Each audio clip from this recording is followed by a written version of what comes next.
Bom dia, pessoal. Hoje a gente vai ter mais um conteúdo teórico, né, da lógica de programação. E hoje e amanhã, né, nós ainda vamos ter mais uma quantidade grande de teoria. E aí a gente vai iniciar uma sequência de estudo de casos para a gente conseguir fixar aí o conhecimento de toda essa teoria. Então hoje a aula vai ser um pouquinho pesada também. A gente, recapitulando aqui aquilo que a gente já viu: a introdução à lógica, o desenvolvimento de algoritmos, o diagrama de bloco, constantes variáveis e tipos de dados e os operadores. Hoje a gente vai ver operações lógicas e estruturas de decisão e repetição. Então, iniciando por operações lógicas. Operações lógicas são utilizadas quando se torna necessário tomar decisões em um diagrama de bloco. A gente já viu nas aulas anteriores, né, o símbolo do losango, onde a gente toma uma decisão que sempre vai trazer uma resposta ali de verdadeiro ou falso para seguir por um caminho ou por outro, né, dentro do nosso algoritmo, né? Como no exemplo do algoritmo lá de chupar a bala, imagina que algumas pessoas não gostem da bala de morango, então nesse caso a gente tem que modificar o algoritmo utilizando uma operação lógica, né? Dado o nosso algoritmo aqui de chupar a bala, né, o primeiro passo de pegar a bala, e aí nós vamos ter então uma decisão lógica. Se a bala for de morango e o nosso algoritmo entende que o usuário disse que não gosta de bala de morango, então nós vamos ter essa decisão lógica para caso sim, a ação tomada no nosso programa é de não chupar a bala e vai para o salto que vai finalizar o nosso algoritmo. Caso não seja de morango, aí sim a gente vai seguir os passos do algoritmo, onde a gente vai processar, retirar o papel, chupar a bala, jogar o papel no lixo e aí sim seguir para o salto do fim do programa. Nesse exemplo aqui, a gente viu a estrutura de decisão e na aula passada a gente viu como também podemos encadear diversas decisões e a ordem, né, dos parênteses para saber qual decisão tomar primeiro, num if, né, numa condição, junto com os operadores, aonde é possível verificar essa tomada de decisão. Daí, uma vez que a gente tem a, a operação do if, nós vamos ter a estrutura de decisão e repetição. O que significa isso? Vocês devem muito já ter ouvido falar: o programa entrou em looping, nós temos um looping no programa, um programa com looping infinito deu problema, enfim. É isso que nós vamos estar vendo agora, como que determinado trecho do nosso algoritmo entra em repetição, né? Os comandos da decisão, ou desvio, né, que nós já vimos também lá nos nossos algoritmos do desvio, fazem parte das técnicas de programação que conduzem as estruturas de programas que não são totalmente sequenciais. O que significa? Nosso algoritmo nem sempre ele vai de uma maneira linear do início ao fim. Ele pode saltar para o começo do algoritmo, a gente viu em alguns exemplos também, e repetir diversos passos para que depois sim ele saia dessa condição de loop e continue a sequência. né? O salto ou desvio são representados lá no nosso diagrama pelo círculo. E as principais estruturas de decisão, se então, se não, e caso selecione. Então vamos começar com o se então, né? O chamado if then. Né? As estruturas de decisão, se e if, normalmente vem acompanhada de um comando, ou seja, se determinada condição for satisfeita pelo comando se if, então executa o comando. Imagina um algoritmo que determinado aluno somente estará aprovado se sua média for maior ou igual a 5. Veja no exemplo, então, o algoritmo como ficaria. Se a média for maior ou igual a 5, o aluno está aprovado. Então, a gente tem aqui o exemplo do algoritmo, do trecho do algoritmo, aonde a gente toma a estrutura de decisão usando o if. Né? If média maior ou igual a 5, então nós vamos gravar na memória, na variável, que é text1, aprovado. E vamos terminar a condição do if. E aqui a representação, né, no nosso diagrama é, se a média for maior ou igual a 5, então o processamento é do aluno aprovado. Se não, vai para o salto. Esta é uma condição simples, onde a gente verifica se o valor da variável de média é maior ou igual a constante 5, para saber se o aluno está aprovado ou não. Nesse trecho, a gente teve só uma estrutura de decisão. Junto com o if, né, com o se e o então, nós temos o else, o senão. Tá? E vale lembrar que em muitas linguagens de programação existem algumas pequenas diferenças na hora que nós estamos escrevendo if, then, else. Alguns, sempre que você usa um if, te obriga a usar um else. Outros não. Algumas linguagens possuem o then, o end if, mas isso tudo nós vamos ver quando a gente estiver transformando esse algoritmo em código. Agora o importante é que essa estrutura de if, then e else, elas são comuns aí para toda a linguagem. Então, funciona exatamente como a estrutura do if, né? Do se, com apenas uma diferença. Se em C somente podemos executar comandos caso a condição seja verdadeira, diferente de C, senão, pois sempre um comando será executado independente da condição. Ou seja, sempre que cair dentro do if, ele executa. Caso contrário, ele cai no else e executa outro trecho do código. Né? Se a condição for verdadeira, ele executa no if. Se a condição for falsa, ele vai executar no else.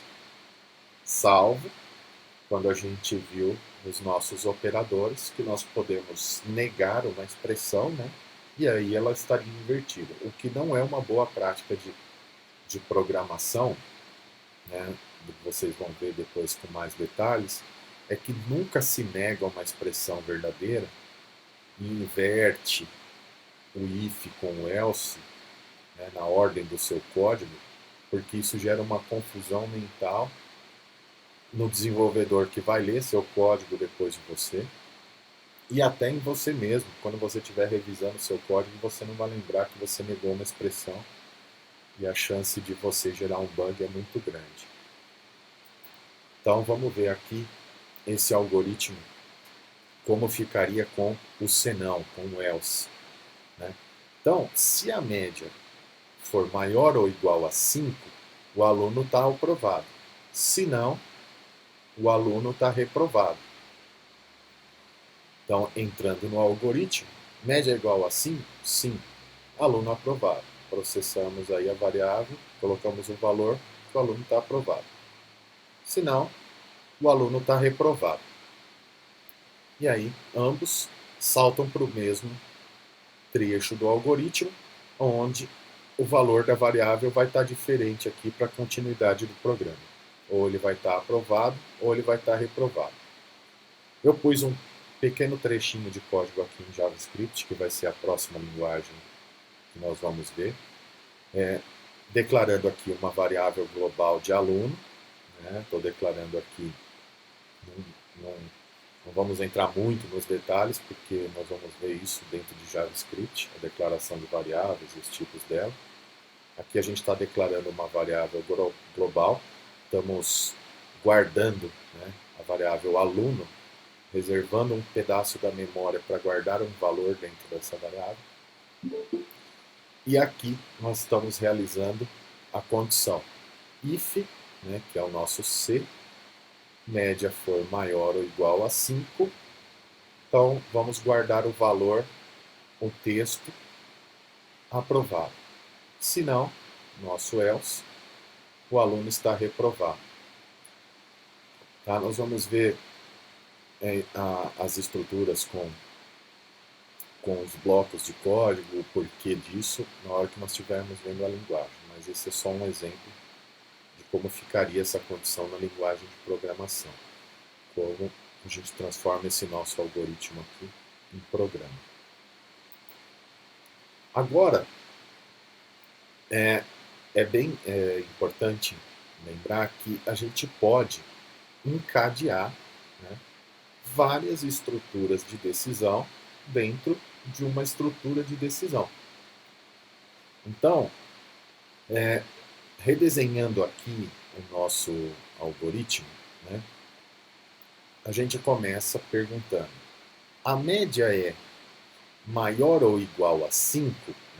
Então nós temos aqui a primeira estrutura de decisão, representada aqui no código por este if. If média é maior ou igual a 5. Se não, se ela for não, se a resposta for não, o aluno está reprovado e ele salta no laço. Então, olhando aqui a representação do código, se a condição for falsa aqui nesse if, ele já vai cair aqui direto nesse else e o aluno está reprovado e vai saltar aqui para a continuidade do programa. Mas, caso essa condição seja positiva, nós vamos ter ainda outra condição. A média é maior ou igual a 7, então nós temos mais um if aqui dentro do primeiro if. Tá? E depois também na linguagem vocês vão entender que existe um conceito chamado de indentação, onde sempre que nós alinhamos código, nós indentamos aqui ou com tabulação ou com uma quantidade pré-definida de espaços para ficar mais legível o nosso código. Então o primeiro if alinhado aqui é o se média for maior ou igual a 7, aqui representado no nosso diagrama, aí sim a variável recebe o valor de aprovado, o aluno está aprovado. Se não, o aluno entra em recuperação, ele vai precisar fazer outra avaliação. Então, ele cai nessa outra condição, aí sim a gente tem mais dois valores possíveis aqui, aluno aprovado e aluno em recuperação, que vão para o mesmo salto, que aí sim vão para o salto da continuidade do programa, aonde nesta posição do algoritmo nós temos três valores possíveis nessa variável, que é reprovado, aprovado ou em recuperação.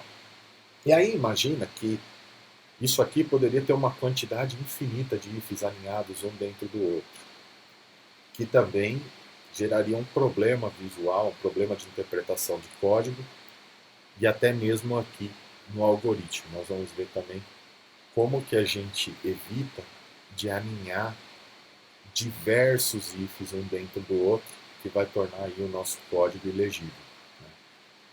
Normalmente, quando a gente está escrevendo um algoritmo, a gente tende a ficar alinhando essas condições, e isso não é uma boa prática de código.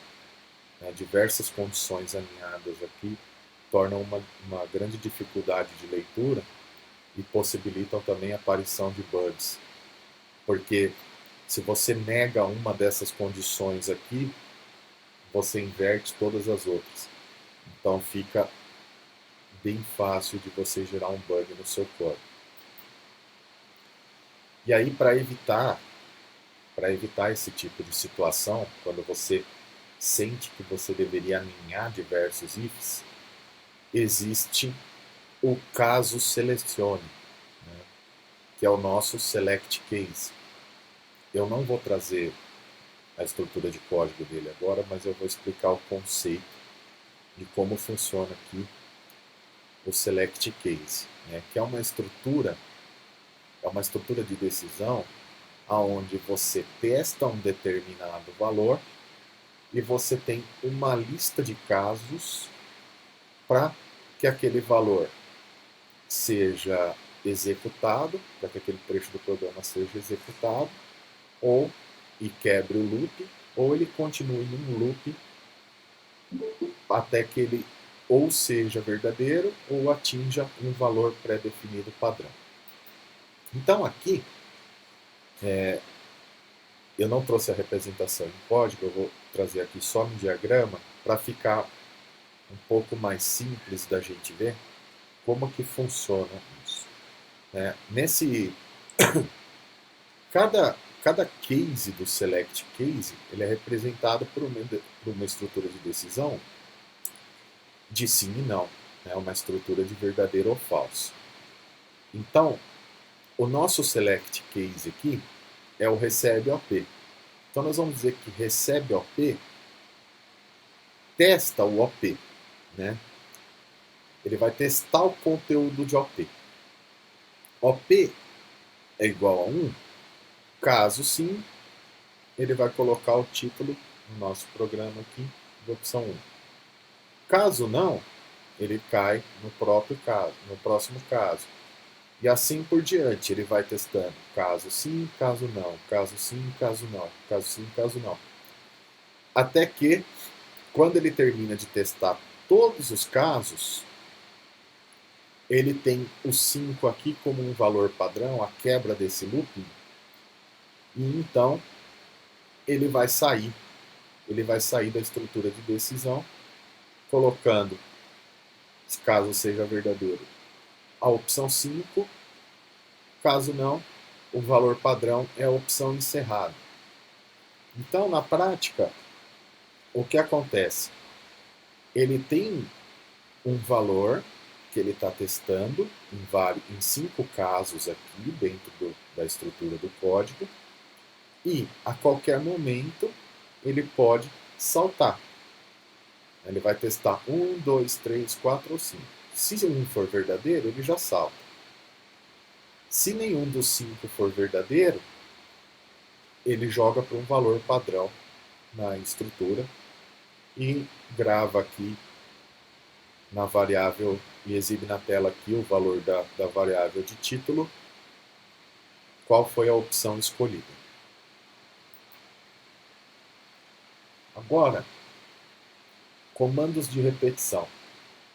Comandos de repetição são laços aonde eles só vão terminar de executar até que uma condição quebre o loop.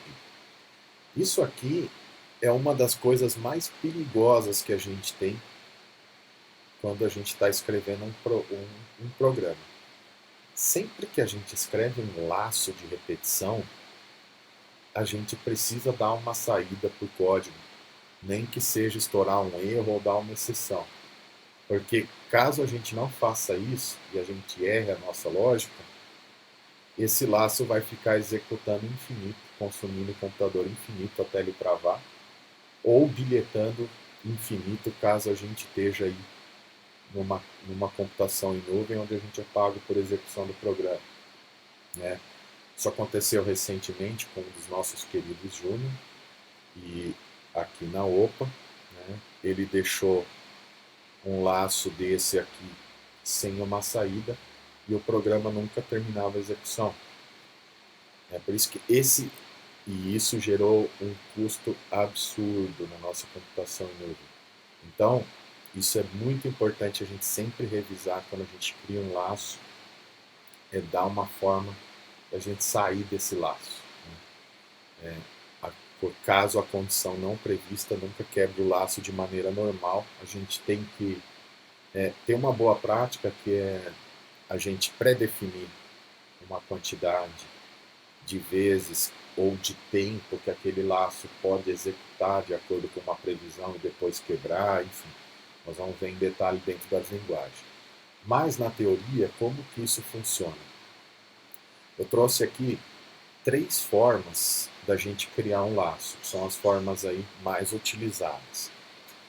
Que é faça alguma coisa enquanto processar o looping. Ou faça um looping enquanto processar alguma coisa. E o for, que é para até a seguinte instrução. Vamos trazer aqui enquanto x processar, que é o nosso chamado do while, nós vamos executar um loop. Nesse caso, o bloco de operações será executado enquanto a condição x for verdadeira. Ou seja, enquanto, por exemplo, x for menor que 10, a gente vai processar, vai incrementar x e vai cair nele de novo. Então ele vai processar aqui 10 vezes, enquanto x for menor que 10, por exemplo. Podemos usar essa estrutura aqui para trabalharmos com contadores, por exemplo. Né? Vamos supor que a gente queira contar até 10. Então a gente começa o valor da variável x em 0 e vai incrementando o x por mais 1 até o final do laço. Esse laço vai ser verdadeiro até 10. Então, representando aqui no nosso diagrama, temos aqui a condição. Se qualquer coisa, então processar. Caso essa condição não verdadeira, continua, sai do laço, sai do looping.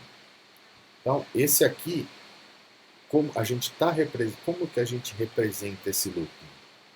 Quando a condição retorna para ela mesma. Então, isso aqui está em looping, né, executando diversas vezes, até que em um determinado momento essa condição não é mais verdadeira e ele sai do looping. Né? Aqui, representando com os valores no algoritmo, fica mais claro para a gente entender. Ó, vamos começar com um número igual a 0, né? O nosso x igual a 0. Entramos no looping. Então, número é menor ou igual a 100, né? O x é menor ou igual a 100? Sim.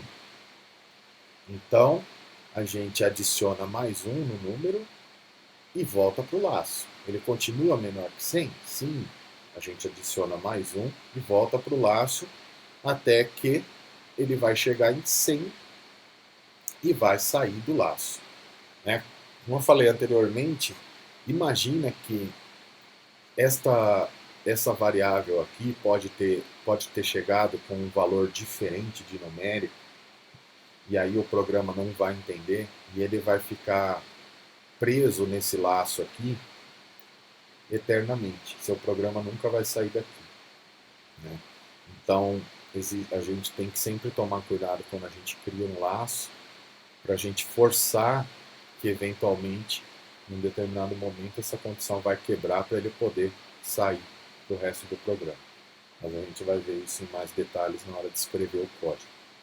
Agora é importante lembrar que, né, o while número é menor ou igual a 100 do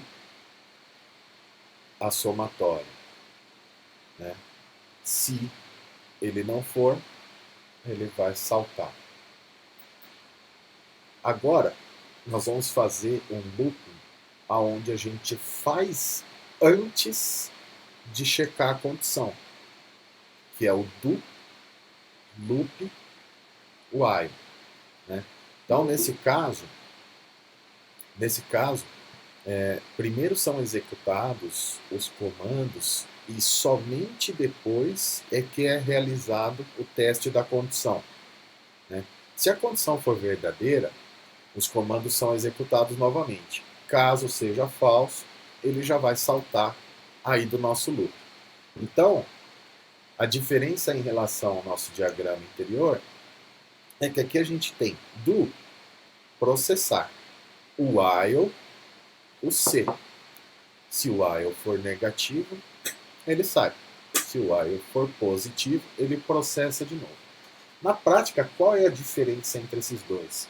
A diferença, neste caso, onde o do vem antes do while, é que, ao menos uma vez, ele sempre vai processar, né? No outro, no exemplo anterior, ele pode não processar essa condição nenhuma vez. Nesse caso aqui, a gente está forçando o programa a executar o processamento pelo menos uma vez. Então, a gente primeiro processa, daí então a gente testa a condição do while e caso ela seja positiva, a gente processa de novo. Caso seja negativa, a gente sai do laço.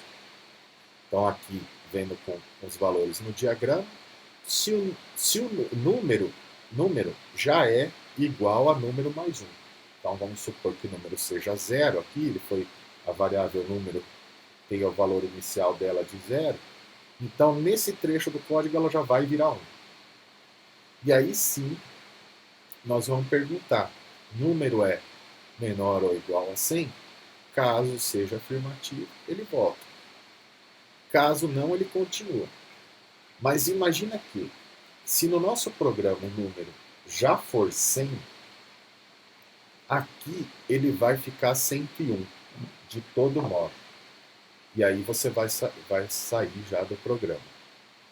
No while anterior, se o nosso número for já 100, ele vai continuar 100 na saída, né? Então a diferença entre os dois é que lá, naquele, um valor inicial de 100 continuaria 100 no programa. E nesse caso aqui invertido, ele seria 101. E aí nós vamos ver diversos casos onde a gente prefere que o nosso valor seja processado ou não, conforme a condição, e aí por isso nós vamos inverter o while ou não, né, com do while ou while do nas linguagens aí. Então agora nós vamos, eu trouxe aqui uma lista de exercícios para que a gente possa ir trabalhando, né, nessa meia hora, porque apesar do conceito ser bastante pesado, seria interessante da gente conseguir já ir trabalhando um pouquinho esses exercícios, para a gente já ir tirando algumas dúvidas e ficando mais fácil aí de entender, né? O primeiro exercício é, tendo como dados de entrada a altura e o sexo de uma pessoa, construa um algoritmo que calcule seu peso ideal utilizando as seguintes fórmulas. Para homens, 72,7 vezes a altura menos 58, e para mulheres 62,1 vezes a altura menos 44,7, onde H é igual à altura. A gente tem esse algoritmo proposto para fazer. Temos aqui o segundo exercício, né? Vamos fazer um teste de mesa no diagrama abaixo, de acordo com os dados fornecidos. Nós temos aqui os dados, as tabelas, né, para a gente fazer o nosso teste de mesa. E aí, então, aqui a gente tem o diagrama, que tem como entrada de dados o salário base, o gratífico, e aí nós vamos ter o cálculo do salário bruto, que é o base mais o gratífico. Vamos ter aqui uma estrutura de decisão, caso o salário bruto seja menor que 1.000, então temos o IR do salário bruto vezes 15 dividido por 100. Caso não, temos o salário bruto vezes 20 dividido por 100. Aí a gente salta aqui com a variável do IR já preparada. E aí nós temos que essa ali, que é o salário bruto menos o IR. E aqui nós imprimimos na tela o valor do salário líquido. Que aqui na nossa tabelinha a gente vai ter dado um determinado salário mais o gratif, né? A gratificação, nós vamos ter aqui um salário bruto, nós vamos calcular o imposto de renda e vamos ter o salário líquido. Então aqui a gente tem uma tabela com 3 entradas de exemplo e nós precisamos aí ver como ficaria o valor que imprime na tela do salário líquido. No exercício 3, nós vamos desenvolver um diagrama que leia 4 números, calcule o quadrado de cada um, e se o valor resultante do quadrado do terceiro for maior ou igual a 1.000, imprima esse valor e finalize o programa.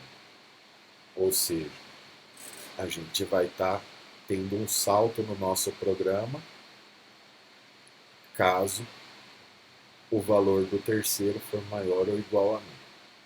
Caso contrário, ele imprime os valores lidos na tela e todos os seus respectivos quadrados. O exercício 4, a gente vai fazer um algoritmo que conte de 1 a 100 e a cada múltiplo de 10 emita uma mensagem, múltiplo de 10. Lá dentro do nosso loop, nós vamos estar contando de 1 a 100 e dentro do nosso loop nós vamos ter uma condição que, se aquele valor for múltiplo de 10, ele imprime uma saída e continua o loop. Tá? Esses são os 4 exercícios propostos. Como a gente tem... eu gostaria que a gente fizesse esses exercícios nessa meia hora para que a gente possa fazer junto e já ir tirando algumas dúvidas. Aqui, nós estamos vendo tanto a parte de comandos de repetição quanto a parte de estrutura de decisão. Então,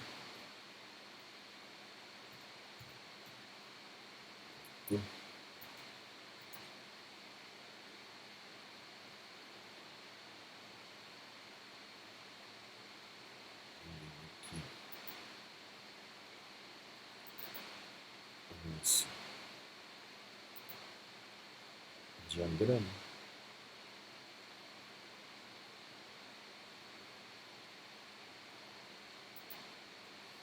Começar com o primeiro exercício. Tendo os dados de entrada, a altura e o sexo de uma pessoa, construa um algoritmo que calcule seu peso ideal, utilizando as seguintes fórmulas.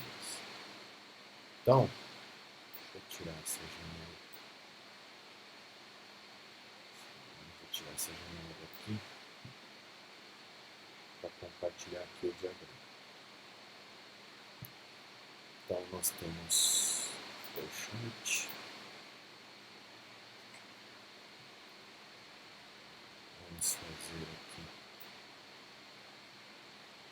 sexo do nosso algoritmo.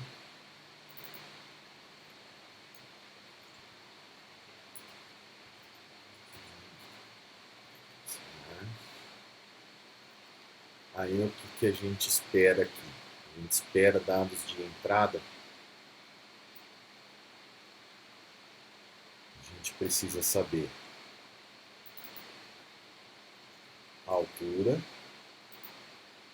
Então nós vamos perguntar para o usuário a altura. Nós precisamos saber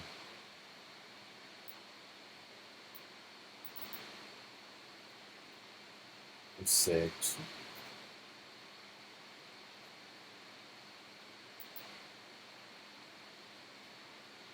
E aí nós vamos calcular qual que é o peso ideal.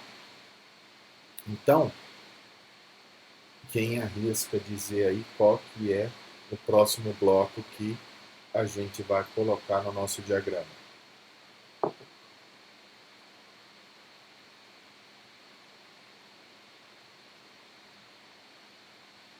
Não, a gente já tem aí, né, ó, vamos lembrar, ó, tendo os dados de entrada, a altura e o sexo de uma pessoa, construa um algoritmo que calcule seu peso ideal, utilizando as seguintes fórmulas.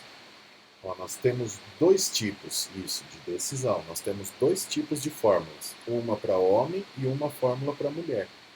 Então, para a gente saber qual processamento que a gente vai utilizar, agora logo de cara a gente precisa saber se é homem ou se é mulher, né?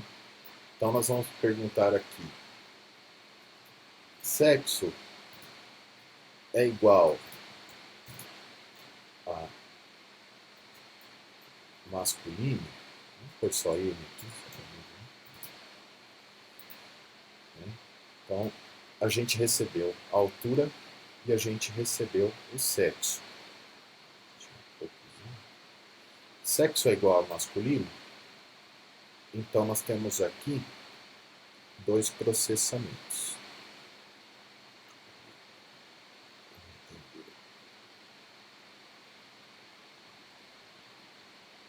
Processamento.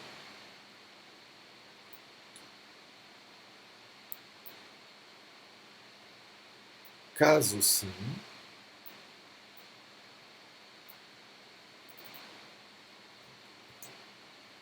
e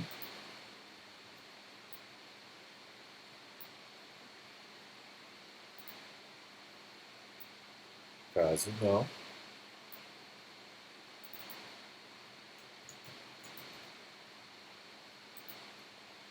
então, se sexo, né, if sexo é true, if sexo igual a m é igual a true, é verdadeiro, então nós vamos aplicar aqui, né, o peso ideal é igual a 72,7 vezes a altura menos 58. Daí, dado este processamento, a gente vem para o nosso salto do programa.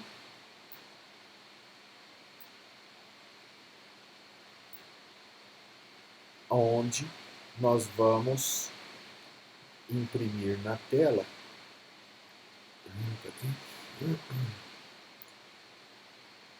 essa saída.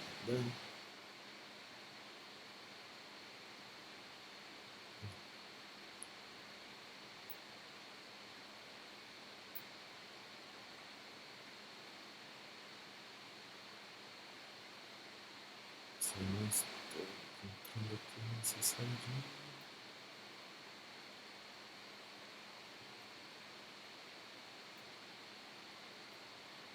Não estou vendo qual que é agora.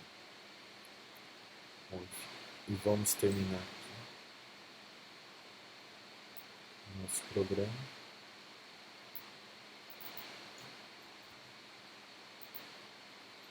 Caso seja feminino, nós vamos então colocar que o peso é igual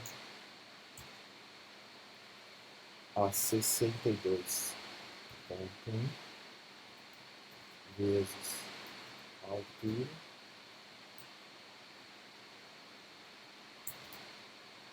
menos 44,7. Aqui tem o nosso valor do peso. Vou usar aqui o documento.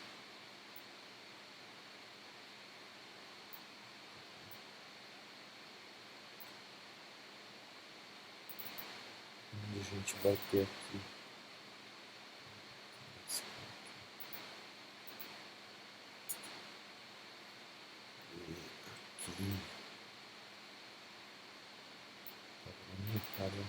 Nós vamos imprimir na tela aqui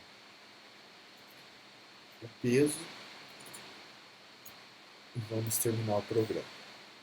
Então, esse é o exercício 1 revisado aqui, como ele ficaria. Então, a gente inicia, recebe a altura e o sexo, toma a decisão para saber se é masculino ou feminino. Se for masculino, ele executa uma fórmula, se for feminino, ele executa outra, salta, coloca qual que é o peso ideal na tela de acordo com a altura da pessoa e termina o programa. Então, este é nosso exercício 1 aí. Vamos para o nosso exercício 2. Agora... Professor. Oi, pode perguntar. Posso ir no nome diagrama, por favor? Não seria melhor uma segunda estrutura de decisão para verificar se sexo é mesmo F, porque talvez em cada não tenha sido nem M nem F? Muito bom. Aqui a gente poderia gerar um bug, né? Se o usuário não imputou nem M nem F, né, a gente não vai cair nem no if nem no else. Nós vamos simplesmente estourar um bug, estourar uma exceção. Então, a gente poderia, antes de executar o programa, fazer esse teste da entrada, né, como sugeriu, ou a gente poderia, é que aqui na representação, na hora de escrever o código, a gente precisaria fazer esse controle da entrada dos dois dados, né? Tanto se a altura foi imputada e se ela é numérica, né? E se o sexo foi imputado e se ele é M ou F, vamos supor. Então, para a gente fazer esta verificação de entrada de dados, isso é muito importante, como falou agora.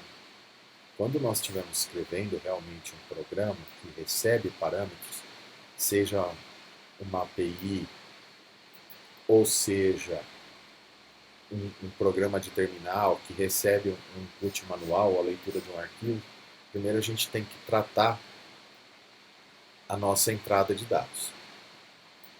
Então, vamos colocar uma estrutura de decisão aqui.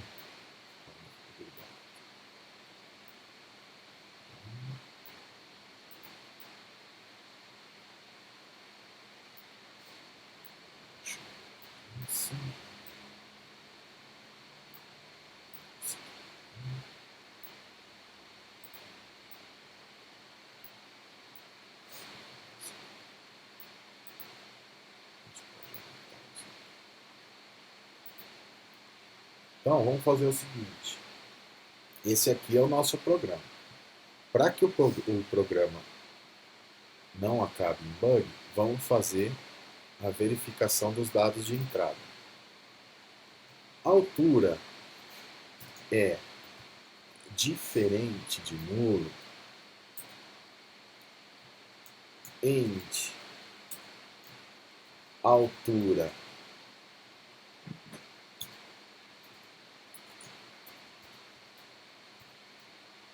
number, né? A altura a altura foi imputada e o valor é numérico, então, caso sim,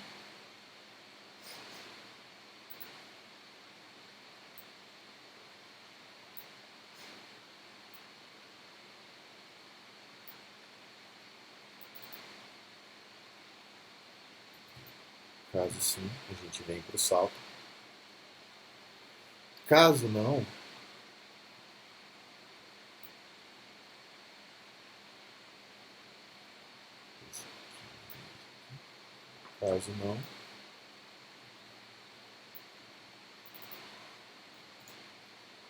a gente salta direto, daí a gente vai vir aqui para... Vamos imprimir na tela aqui uma mensagem de altura inválida.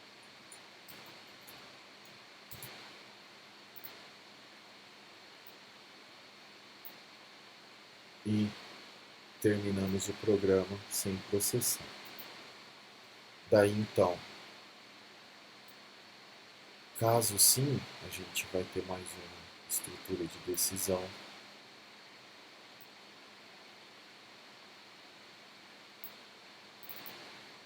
Onde sexo é diferente de nulo e sexo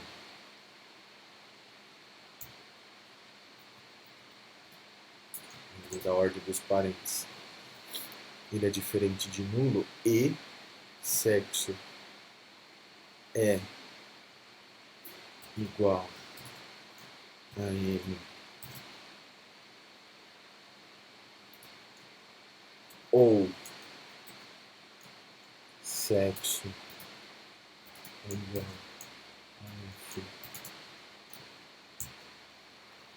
Então, se sexo for diferente de um valor nulo e ele for M ou F, então, caso não,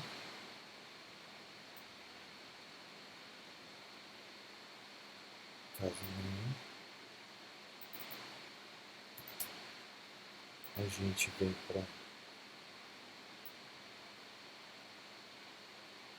um outro salto no programa que vai imprimir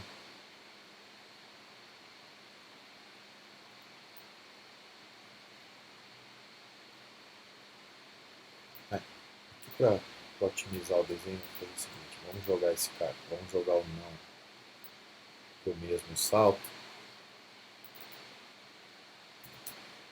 e não vamos ser tão específico aqui no programa, vamos generalizar dados inválidos. Uma vez que a gente tem as duas condições, né, na vida real a gente não faria isso, né, só para deixar o diagrama aqui um pouco mais simples. Nós estamos pegando dois testes e dando a mesma resposta de insucesso. Mas, caso sim, aí sim a gente vai saltar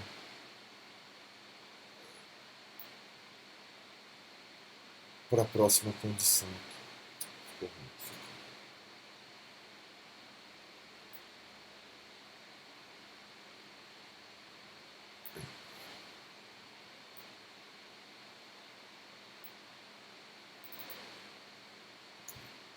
Caso sim. Então aqui, né, a gente teria um controle de erro de dados de entrada. Então, a gente está checando primeiro se a altura ela não é nula e ela é um número, e se o sexo não é nulo, é vazio, e por que eu coloquei aqui, porque, né, ele está checando se a entrada não é nula, antes dele checar o tipo. Aqui nesse caso nem precisaria se a linguagem em questão fizer uma checagem de tipo, ele não vai quebrar. Mas aqui, por exemplo, em muitas linguagens, se você for testar um valor e este valor for nulo, esse teste aqui no valor vai quebrar o seu programa. Então, a gente testa se ele não é nulo antes da gente testar o conteúdo do valor. Mas isso a gente vai ver nas linguagens. E aí sim, então a gente tem uma saída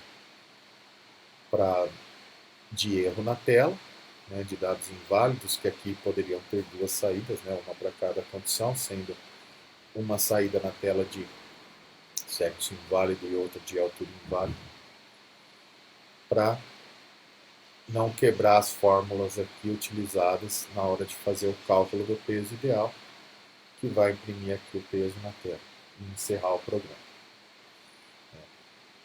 E aí, obviamente, teria que pegar agora esse diagrama, sabendo tudo que a gente já tem nele, e fazer um fluxo mais bonitinho do que esse aqui todo cruzado. Né?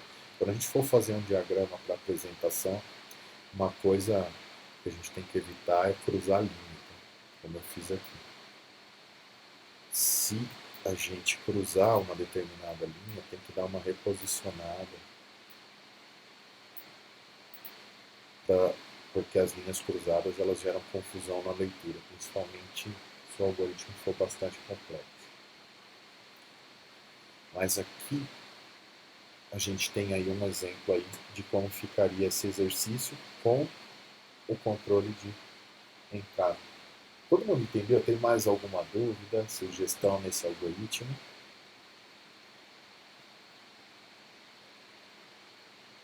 Ficou claro?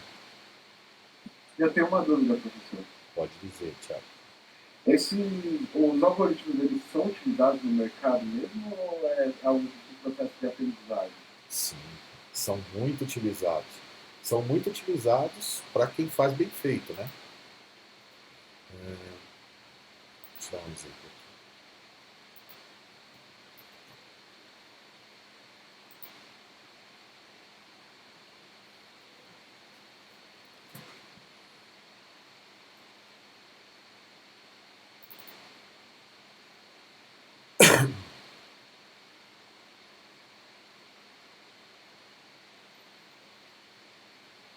Vou abrir qualquer um aqui da nossa pasta, só a título de exemplo. Ó, esse aqui é um macrodiagrama do nosso sistema de integração,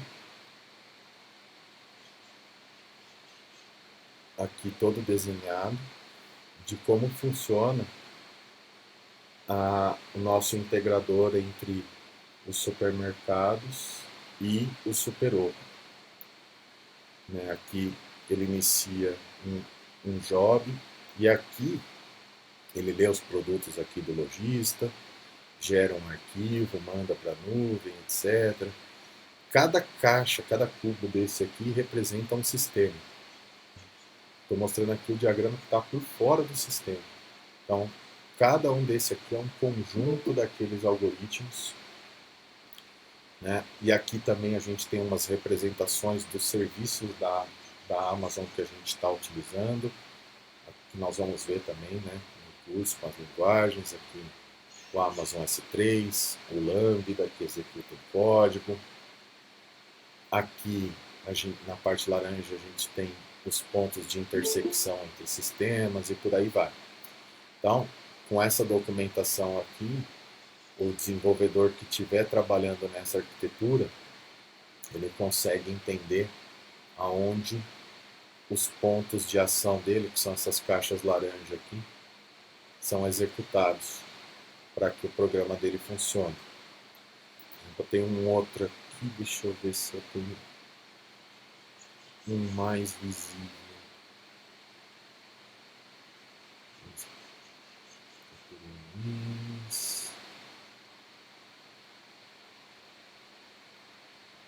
Fluxo.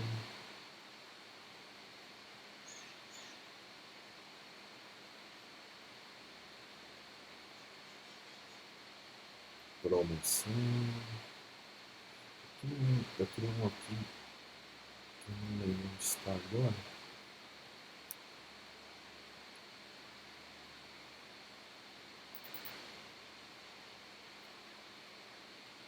Deixa eu ver se é isso.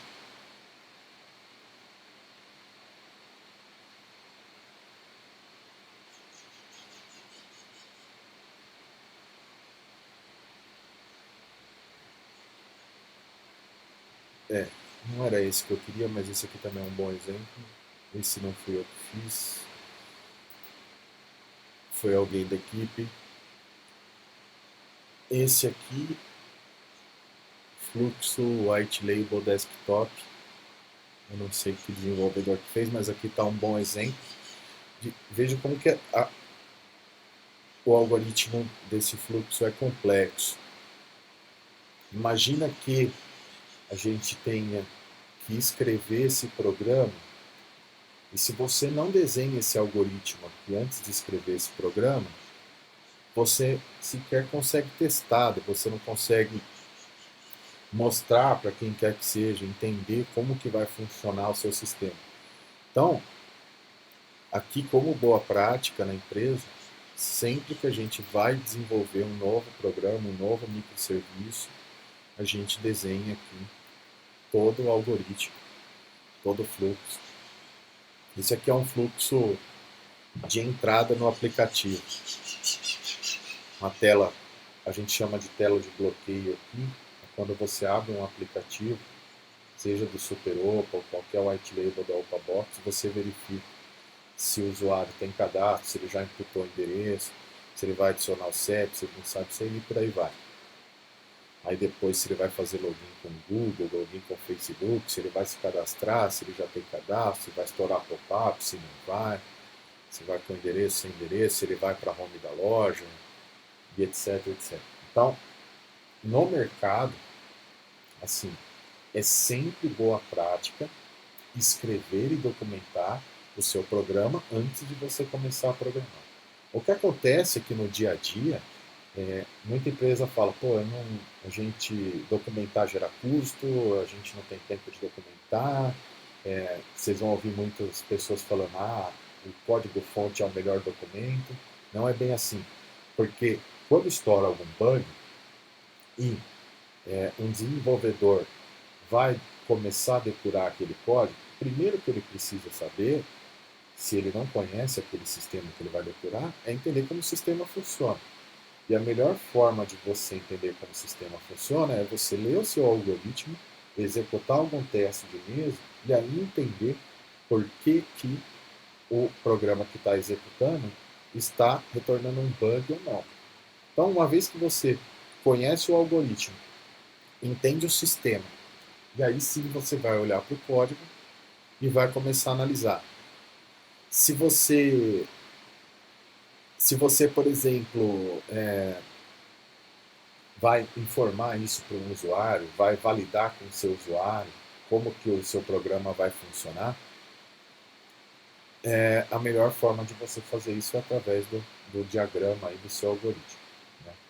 Agora, em empresas maiores, em processos mais complexos, como um banco, por exemplo, você tem diversas fases para você chegar no seu programa. Você vai passar por anteprojeto, por projeto, documentação, gerenciamento de riscos. E aí, uma vez tudo isso sendo sanado, aí sim é que você vai para o código em si, o desenho da arquitetura e passagem de código. Mas enfim, essa pasta aqui é um exemplo de algumas que a gente tem aqui na OPA. Temos padrões e, enfim, uma série de documentações que nós vamos fazendo aí a cada novo programa. Tá? Então, a lógica e o diagrama não é só útil para você mesmo especificar aquilo que você vai escrever, como para você documentar e apresentar isso para aqueles que não são desenvolvedores. Né? O usuário te fez uma solicitação, a primeira coisa que você vai apresentar para ele é uma documentação de como isso vai ficar antes de você partir para o código gerador.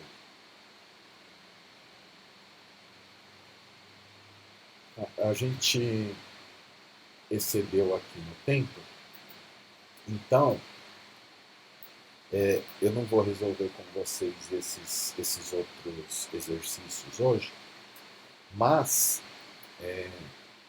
depois que a gente terminar a parte da teoria, a gente tem ainda só mais 2 assuntos que são mais simples,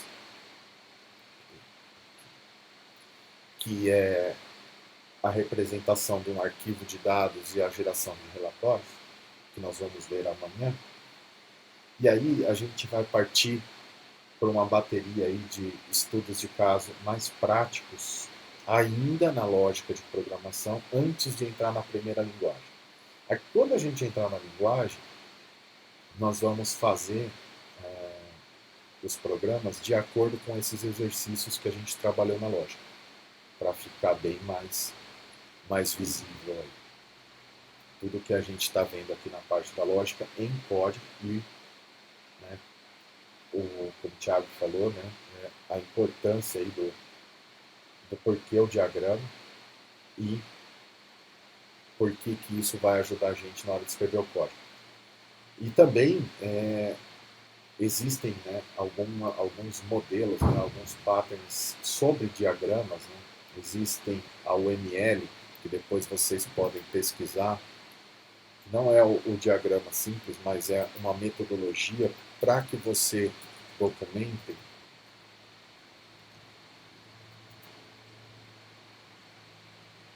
a UML. Ela tem alguns padrões para você escrever esses diagramas. Depois vale a pena vocês darem uma lida também.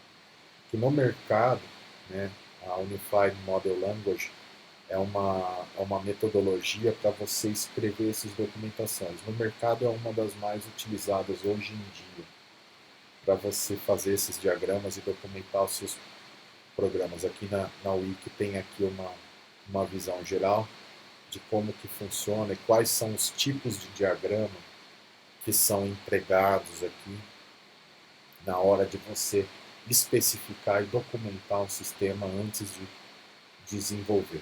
Né? Vale a pena vocês darem uma olhada, né, na UML, que ela trata desde o caso de uso, ator, ao fluxo de dados, transição de estados, enfim, diversos tipos de diagrama, empacotamento e etc. É bastante legal.